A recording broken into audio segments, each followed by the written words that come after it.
What's up, guys? Welcome to your 149th Android tutorial for the new Boston.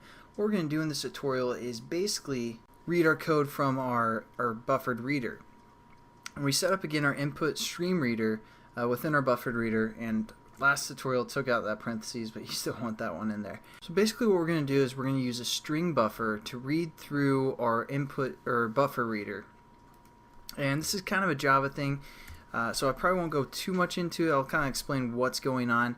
But if you guys want more information, just check out probably Bucky's Java series. I'm sure he has some more stuff within there. But I'll give you the basic concepts. So what we need to do is we need to set up our string buffer. So we're going to say string buffer, and we're going to say SB. Going to set this equal to new string buffer, and we're just going to put make it pretty much null to start out with. So now what we need to do is we also need to set up a line.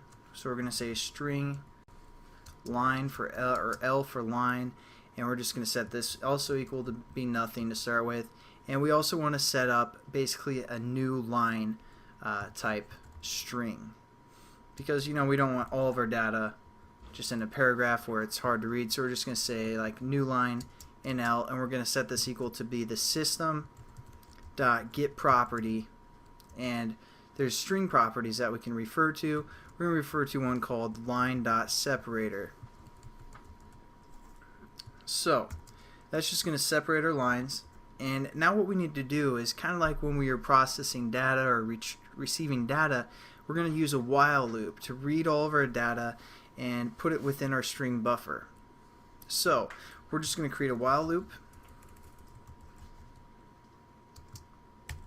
and we're going to say as long as our line is equal to our buffered reader dot read line, as long as there is a line available to read, we're gonna read that line. So then we go within outside that parentheses, and we're going to say as long as that is not equal to be null, we're going to basically read that specific line. So we're going to refer to our string buffer called SB, and we're just going to say append, which is basically going to return the value that we're reading. So we're going to say our line plus we want to add a new line when it's done reading that specific line.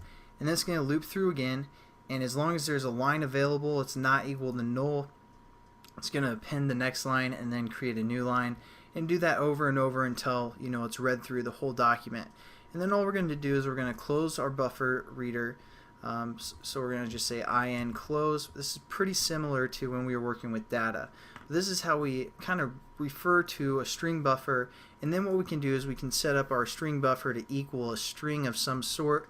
So again, we set up our string in the first tutorial of this get method called data. So all we're going to say is data is equal to our string buffer dot toString.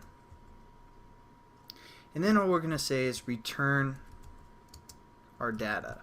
Because again, this class is looking for some kind of a return method that's going to return a string. So that's what we're going to return, is the data we get from our string buffer. And then we also need to add a catch clause or a finally statement. So we're just going to say finally, and we're going to say, and we're going to just make sure our buffered reader is closed. Again, we're just going to say if like in is not equal to null, which for the most part it should have already been closed, but if it wasn't closed, that's most likely means that it's still not equal to null. So we're just going to force close it. So we're just going to say again like try, and then in dot close, and then we're just going to return data as well, because hopefully we got some sort of data attached. And then also we're going to add a catch clause, and we're just going to say catch like an exception E, and then we're just going to print that to the stack trace.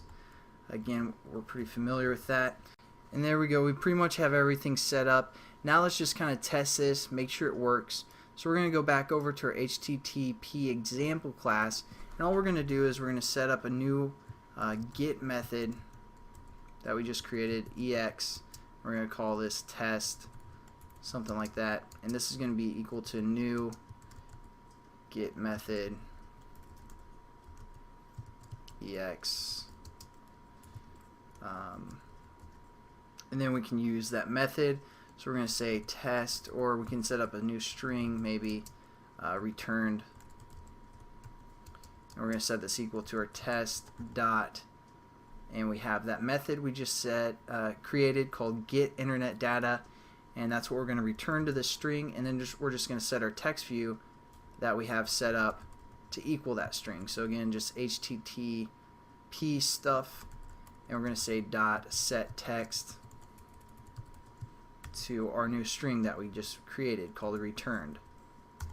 And also we have to add a catch clause, a try and a catch around this, because again we're working with you know, an exception of some sort that could be thrown. So what we want to do is we also want to set this text within that catch clause as well.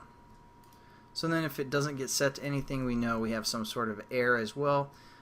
Just always good to keep that in mind of how our application runs and if it's actually working. So we're just going to run our application,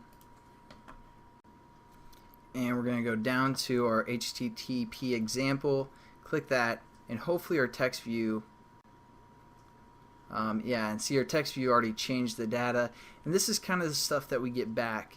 As you can see, you know, and we can also break this down, which we'll get into later, but as you can see, it's kind of nicely structured of the information that's being passed in through our website. And again, I had that scroll view just for this reason, so we can scroll through here and kind of see some of the stuff like keywords, the meta name, just some of the background stuff of the website that we can read and process and access some of that information. But that's pretty much it for the get method using the HTTP client. We'll get into, again, that Twitter, just like kind of breaking down some code a little bit better using JSON in the next few tutorials. But just to give you guys kind of an idea how to get some information with that get method through our HTTP client, that's how you do so. So thanks again for watching, guys, and I'll catch you in the next tutorial.